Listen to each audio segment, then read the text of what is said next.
خداوند یسوع مسیح کے عظیم اور بابرکت نام میں آپ سب کی سلامتی ہو۔ ناظرین، آج کا ڈیووشن لیا گیا ہے مقدس یعقوب کا عام خط، اس کا دوسرا باب، اس کی 23ویں اور 24ویں آیت سے۔ کلام مقدس میں یوں مرقوم ہے، اور یہ نوشتہ پورا ہوا کہ ابراہیم خدا پر ایمان لایا اور یہ اس کے لیے راست بازی گنا گیا، اور وہ خدا کا دوست کہلایا۔ پس تم نے دیکھ لیا کہ انسان صرف ایمان ہی سے نہیں بلکہ اعمال سے راست باز ٹھہرتا ہے۔ کلام مقدس کے پڑھے اور سنے جانے پر خداوند کی برکت ہو، آمین۔ ناظرین، ہمارے آج کے ڈیووشن کا عنوان ہے معیاری ایمان، اور اسے آپ تک پہنچانے کے لیے ہمارے ساتھ تعاون کیا ہے بیکن لائٹ سے ورڈ ایٹ ورک نے۔ ناظرین، جیسے کہ ہم نے گزشتہ ڈیووشنز میں گیانی خیالات میں ہم نے دیکھا ہے کہ مقدس یعقوب کا مسیحی اور ایماندار ایک ایسا معیاری ایماندار ہے جس کے ایمان کے ساتھ اس کے اعمال بھی ہیں، اور مقدس یعقوب کی نظر میں ہمارے جو اعمال ہیں یہ ہماری نجات کا وسیلہ نہیں ہے بلکہ ہماری نجات کا ثبوت ہیں۔ مقدس یعقوب کا مسیحی ایسا ہے جو ایماندار بھی ہو اور اس کے ایمان کا ثبوت اس کے اعمال بھی ہوں۔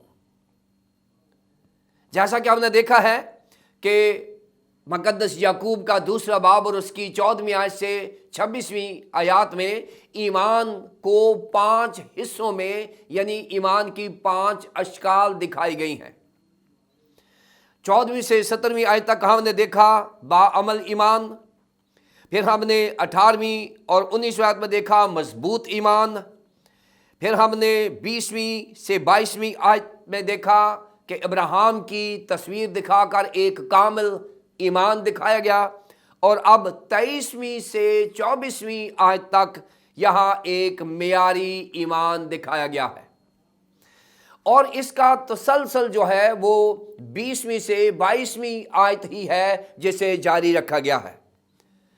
اگر آپ 22ویں آیت دیکھیں تو یہاں لکھا ہے پس تو نے دیکھ لیا، اور 24ویں آیت میں بھی لکھا ہے پس تو نے دیکھ لیا، یعنی مقدس یعقوب جو ہے وہ چیز کو ثابت کر رہے ہیں کہ ہمارا باپ ابراہیم جو ایمانداروں کا باپ ٹھہرایا گیا، اس کے عمل نے اسے ایمانداروں کا باپ بھی ٹھہرایا، راست باز بھی ٹھہرایا، اور کامل ایمان کی تصویر بھی دکھائی گئی، اور مقدس یعقوب کہتے ہیں کہ تم نے دیکھ لیا۔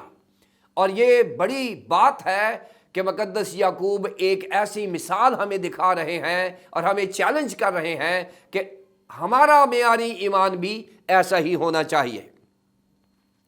پیدائش کی کتاب کے 22ویں باب کی پہلی 19 آیات میں ابراہیم کو خدا نے اپنا اکلوتا پیارا بیٹا قربان کرنے کے لیے کہا، اور ابراہیم اس امتحان میں کامیاب ہوا۔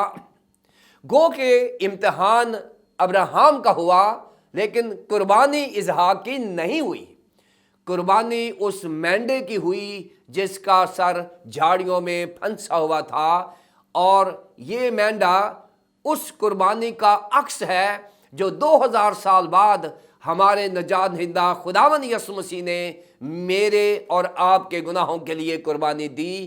یہ قربانی اس عکس کے طور پر بیان کی گئی ہے جو خداوند یسوع مسیح کی قربانی ہے۔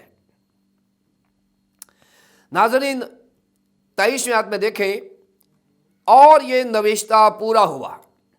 نوشتہ جو ہے یہ ہمیں ملتا ہے پیدائش کی کتاب کے 15ویں باب کی 6 آیت میں، اور نوشتہ کیا ہے کہ ابراہیم اعمال کے وسیلے سے راست باز گنا گیا۔ ناظرین، ایماندار کبھی بھی اپنی مدد آپ کے تحت راست باز نہیں گنا جاتا، अब्राहम को एक प्रॉमिस, एक अहद दिया गया था जो यीशु मसीह में पूरा होता है, और अब्राहम ने उस वादे को कबूल किया ऐसे ही जैसे हमने यीशु मसीह को कबूल किया। उसने आने वाले यीशु मसीह को कबूल किया, हमने आए हुए यीशु मसीह को कबूल किया। लिहाजा दोनों का ईमान बराबर है। अब्राहम ने अपने ईमान के साथ अमल किया और वो रास्तबाज गिना गया। नाज़रीन, ये जो रास्तबाजी है ये बहुत खूबसूरत लफ्ज़ है। यहाँ जो इस्तेमाल हुआ है वो है डिकायो ओ। इसका मतलब है किसी शख्स को किसी इल्ज़ाम में अदालत में ले जाना और वो शख्स अदालत में क्लीन चिट लेकर निकले तो उसको रास्तबाज कहते हैं। यानी पूरे कानून का मुकाबला करे और वो तमाम अदालतों में से क्लियर हो जाए, वो रास्तबाज होता है। इसको डिकायो कहते हैं। सो अब्राहम जो है वो खुदा की नज़र में और इंसान की नज़र में रास्तबाज ठहरा। क्यों?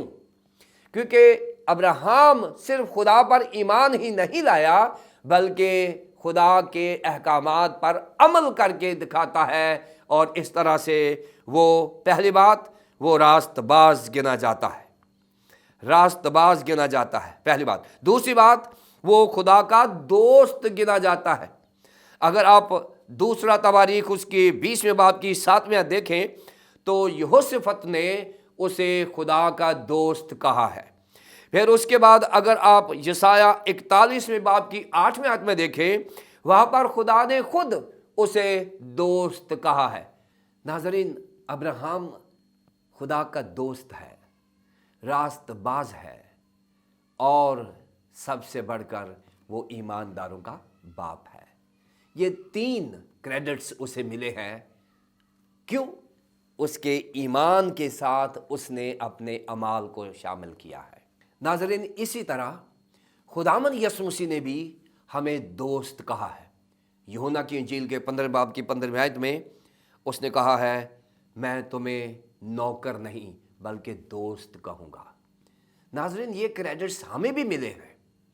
दोस्त के लिए यहाँ जो लफ्ज़ इस्तेमाल हुआ है वो फिलॉस है, यानी ऐसा शख्स जिसके साथ आप अपने राज शेयर कर सकते हैं, ऐसा शख्स जिसके साथ आप एतमाद की फ़ज़ा कायम कर सकते हैं, ऐसा शख्स जिसे आप अपने दुख और सुख में साथी गर्दानते हैं। फिलॉस, खुदावंद यीशु मसीह ऐसा दोस्त है जो हमारे दुख और गम में हमारे साथ साथ होता है। ये क्रेडिट्स क्यों मिलते हैं नाज़रीन? इसलिए कि हम अपने ईमान के साथ अपने अमाल को जारी रखें। मुक़द्दस याकूब यही चाहते हैं कि हम अब्राहम की तरह अपने ईमान के साथ अपने अमाल को शामिल करके हम साबित कर दें कि हम सच्चे और सुच्चे मसीही हैं, जो बाइबल मुक़द्दस की रिक्वायरमेंट है, जो बाइबल मुक़द्दस चाहती है। खुदावंद मुझे और आपको ऐसा ईमानदार बनने की तौफीक अता फरमाए जो अपने अमाल से साबित कर सके कि मैं मसीही हूँ। आइए हम दुआ करें। बुजुर्ग प्यारे आसमानी बाप, हम तेरा शुक्रिया अदा करते हैं कि खुदावंद जब हम अपने अमाल को अपने ईमान में शामिल करते हैं तो हम साबित कर देते हैं कि हम मसीही हैं। अगर हम ऐसा नहीं कर सके तो हमें माफ़ फरमा, और आइंदा हमें अपने अमाल से साबित करने की तौफीक अता फरमा कि हम ऐसे ईमानदार हैं जो अपने अमल से अपने आप को सच्चा और सुच्चा मसीही साबित कर सकते हैं। खुदा ने यीशु मसीह के नाम से मांगते हैं।